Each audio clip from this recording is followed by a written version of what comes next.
बिस्मिल्लाहिर्रहमानिर्रहीम अस्सलामु अलैकुम वरहमतुल्लाहि वबरकातुहू। दोस्तों, मैं हूं आपका होस्ट मोहम्मद हामिद रज़ा।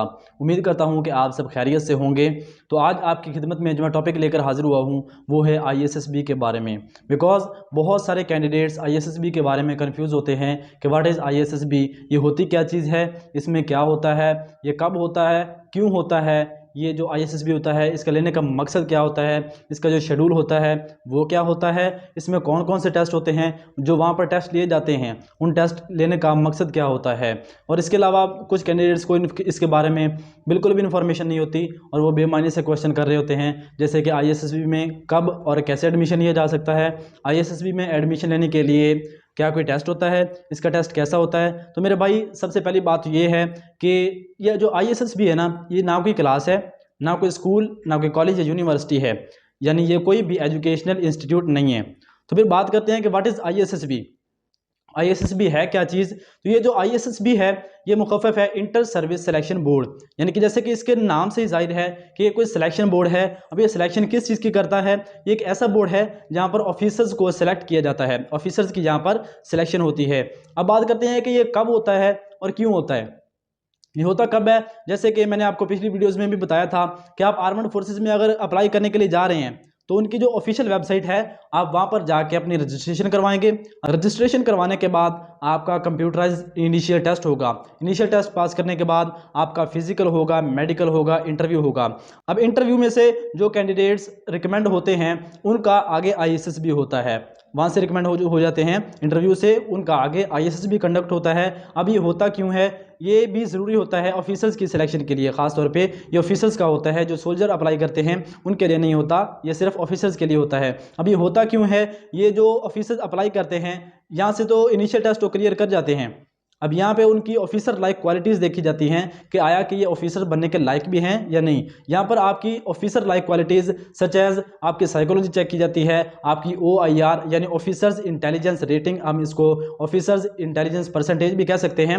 इसके अलावा आपकी जो स्पोकिंग स्किल्स हैं, आपकी एबिलिटीज़ हैं, कमांड करने की एबिलिटी है, आपकी बोलने की एबिलिटी है, आप अच्छे स्पीकर हैं, आपकी जो तमाम एबिलिटीज़ हैं वो देखी जाती हैं, आपकी फिजिकल इंड्योरेंस देखी जाती है, आपका सेल्फ डिसिप्लिन देखा जाता है, आपका कॉन्फिडेंस देखा जाता है। यानी वो तमाम खूबियां, वो तमाम एबिलिटीज़ जो एक ऑफिसर में मौजूद होती हैं वो आपकी वहां पर ISSB में चेक की जाती हैं। वो चेक करने के लिए, वो तमाम खूबियां देखने के लिए ही ISSB कंडक्ट किया जाता है। अब बात करते हैं कि ISSB का शेड्यूल क्या होता है। ये जो इंटर सर्विस सिलेक्शन बोर्ड है इसका शेड्यूल क्या होता है, यहाँ पर कौन कौन से टेस्ट होते हैं और ये टेस्ट होते हैं, इनका टेस्ट लेने का मकसद क्या होता है, ये क्यों लिए जाते हैं।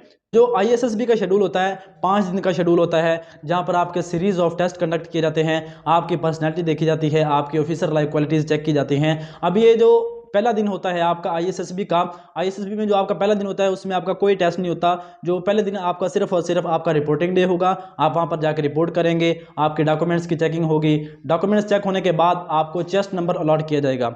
चेस्ट नंबर ये होता है कि बेसिकली जैसे एक क्लास में स्टूडेंट्स के रोल नंबर होते हैं, इसी तरह वहाँ पर रोल नंबर की बजाय वहाँ पर चेस्ट नंबर अलॉट किए जाते हैं। वहाँ पर चेस्ट नंबर अलॉट होने के बाद फोटोग्राफी का सिलसिला शुरू होगा, आपके फोटोग्राफ्स लिए जाएंगे, आपकी पिक्स ली जाएंगी। उसके बाद फिर फॉर्म फिलिंग का सिलसिला शुरू होता है। ये जो फॉर्म फिलिंग का सिलसिला है ये थोड़ा सा लंबा होता है, थोड़ा सा इसमें टाइम लगता है, क्योंकि बहुत सारे आपने फॉर्म फिल करने होते हैं। फॉर्म फिल करने के बाद आपने एक अपनी ज़िंदगी का अनफॉरगेटेबल इंसिडेंट, यानी एक कोई ऐसा वाक़या जो आपने ज़िंदगी में देखा हो, जो देखने के बाद से लेकर अब तक आप ना भूले हों और अगली लाइफ में भी आप उसको अपनी अगली ज़िंदगी में भी भूल नहीं सकते, एक ऐसा वाक़या जो आप कभी ना भूल सकेंगे, वो आपने वहाँ पर लिखना होता है। तो उसके बाद आपका पहले दिन का ये जो शेड्यूल है सिर्फ यही है। पहले दिन आपने वहाँ पे रिपोर्ट करनी होती है। रिपोर्ट करने के लिए अब ये होता है कैंडिडेट्स के ये भी सवाल होते हैं कि हम ISSB सेंटर पर पहुँचेंगे कैसे। तो जिस सिटी में आपके मुतलका सिटी में आपका ISSB है, आप वहाँ पर सिटी में पहुँचेंगे तो आपके लिए जो बसेस होंगी, ISSB की बसेस वहाँ पर आपके लिए पहले से मौजूद होंगी। आप उन बसेस पर सवार होकर वहाँ पर ISSB सेंटर पर जाएंगे, आपको बसेस के ज़रिए ISSB सेंटर्स पर ले जाया जाएगा। जो दूसरा दिन अब हमारा स्टार्ट होता है, दूसरा दिन जो ISSB का स्टार्ट होता है, यहाँ से आपका टेस्टिंग का सिलसिला शुरू होता है। यानी दूसरे दिन से लेकर 5वें दिन तक आपके टेस्ट होंगे। जो दूसरे दिन आपका पहला टेस्ट होगा वो इंटेलिजेंस का टेस्ट होगा। अगर हम कुछ साल पीछे जाएं तो देखेंगे कि जो ISSB में पहला टेस्ट इंटेलिजेंस का होता था, स्क्रीनिंग टेस्ट होता था, वो मौजूद था। अगर हम उससे कुछ अरसा थोड़ा सा आगे आएँ तो ये जो इंटेलिजेंस का टेस्ट था, स्क्रीनिंग टेस्ट था, ये इसकी रिक्वायरमेंट ख़त्म कर दी गई थी, ये इसमें से निकाल दिया गया था। इसकी कोई रिक्वायरमेंट नहीं थी कि कैंडिडेट आए और अब स्क्रीनिंग टेस्ट दे, इसकी कोई रिक्वायरमेंट नहीं थी। लेकिन अब दोबारा ये चीज़ इसमें शामिल की गई है ISSB में कि कैंडिडेट आएगा तो वो पहले स्क्रीनिंग टेस्ट देगा। स्क्रीनिंग टेस्ट होने के बाद आपका साइकोलॉजिकल टेस्ट होगा। दूसरे दिन आपके सिर्फ ये टेस्ट होंगे, एक इंटेलिजेंस का और दूसरा आपका साइकोलॉजी का टेस्ट होगा। उसके बाद आपका तीसरा दिन जब स्टार्ट होगा तो तीसरे दिन आपका टेस्ट होगा, जो पहला टेस्ट होगा वो होगा ग्रुप डिस्कशन टास्क। इसमें आपको टॉपिक दिए जाएंगे जिस पर आपने बोलना होता है, आपके स्पोकिंग स्किल्स देखने के लिए कि आप अच्छे स्पीकर हैं या नहीं, आप में स्पोकिंग की कितने स्किल्स हैं, ये देखने के लिए आपका ये ग्रुप डिस्कशन टास्क होता है। जो दूसरा टास्क होगा तीसरे दिन का वो होगा ग्रुप प्लानिंग, हम इसको मिलिट्री प्लानिंग भी कह सकते हैं। ये आपकी मेंटल अलर्टनेस देखने के लिए जो और आपकी प्लानिंग कैपेबिलिटीज़ होती हैं कि आप में प्लानिंग करने की कौन कौन सी एबिलिटीज़ मौजूद हैं, आप प्लानिंग कैसे करते हैं, ये आपकी एबिलिटी देखने के लिए ये ग्रुप प्लानिंग टेस्ट होता है, यानी कि ग्रुप प्लानिंग टास्क होता है। उसके बाद आपका जो टास्क होगा वो प्रोग्रेसिव ग्रुप टास्क होगा, जिसमें आपकी फिजिकल एंड्योरेंस चेक की जाएगी। ये प्रोग्रेसिव ग्रुप टास्क होने के बाद आपका हाफ ग्रुप टास्क होगा, यानी कि आपका जो प्रोग्रेसिव ग्रुप टास्क में आपका ग्रुप था उसको हाफ कर दिया जाएगा, 2 ग्रुपों में तकसीम कर दिया जाएगा। जो ग्रुप होगा वो हाफ करके ये हाफ ग्रुप टास्क लिया जाएगा। ये भी अबाउट प्रोग्रेसिव ग्रुप टास्क की तरह ही होता है कि आपको कुछ सामान दे दिया जाएगा जो आपने पॉइंट A से पॉइंट B तक लेके जाना होता है। उसके बाद स्टार्ट होता है चौथा दिन। चौथे दिन में जो आपका सबसे पहला टेस्ट होगा वो आपका इंडिविजुअल ऑब्स्टिकल होगा, यानी आपने अकेले ही काफ़ी सारे ऑब्स्टिकल्स को पार करना होता है।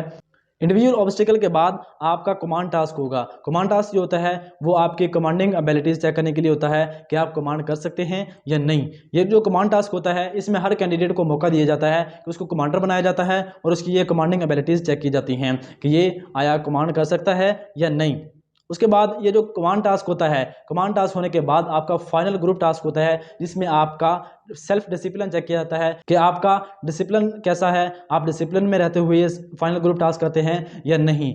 फाइनल ग्रुप टास्क होने के बाद आपके म्यूचुअल असेसमेंट होगी, यानी कि आपको फॉर्म दिए जाएंगे और आप सबको लहदा बिठा दिया जाएगा और आपसे रिव्यूज़ लिए जाएंगे कि आपने 4 से 5 दिन में ये जो ISSB में गुजारे हैं आपने दिन, ISSB के ये 4 से 5 दिन में आपने क्या चीज़ नोट की है, कौन सा कैंडिडेट किस नंबर पे था, उस हिसाब से आपका कौन सा नंबर था। इसके बाद आपका इंटरव्यू होगा और आपका ये सारे जो टेस्ट होंगे वो ख़त्म कर दिए जाएंगे। जो 5वां दिन होगा उसमें कॉन्फ्रेंस होगी सबकी। कॉन्फ्रेंस होने के बाद री इंटरव्यू होगा। री इंटरव्यू सिर्फ उन्हीं कैंडिडेट्स का होगा जो कैंडिडेट्स अपने जवाबात के जरिए जो ऑफिसर्स होता है मुतलका इंटरव्यू ले रहा होता है उसको सेटिस्फाई नहीं कर सकते, उन्हीं का ही दोबारा इंटरव्यू लिया जाएगा। तो उसके बाद आपको पेमेंट ऑफ टिकट यानी कि आपको जाने का खर्चा दिया जाएगा और आपका डिपार्चर होगा, यानी आप वहाँ से रवाना हो जाएंगे। और ये आपका 5 डेज़ का शेड्यूल था। तो हमारी जो आने वाली वीडियोस होंगी, नेक्स्ट तमाम वीडियोस होंगी हमारी जो ISSB के जो तमाम टास्क होंगे, मैंने जैसे कि आपके सामने ये शेड्यूल रखा है। शेड्यूल आपको बताया कि पहले दिन से लेकर 5वें दिन तक जो शेड्यूल होता है, जहाँ पे जो टेस्ट होते हैं, इनके बारे में आपको डिटेल से बताया जाएगा। तो आई होप सो कि आपको ये वीडियो अच्छी लगी होगी। तो इस वीडियो को लाइक कीजिए। आपका कोई क्वेश्चन हो तो आप कमेंट सेक्शन में पूछ सकते हैं। इसके अलावा इस वीडियो को अपने दोस्तों के साथ भी शेयर कीजिए और हमारे इस चैनल को सब्सक्राइब करना ना भूलिएगा। तो मिलते हैं नेक्स्ट वीडियो में, तब तक के लिए अपना ख्याल रखिएगा। अल्लाह हाफिज़।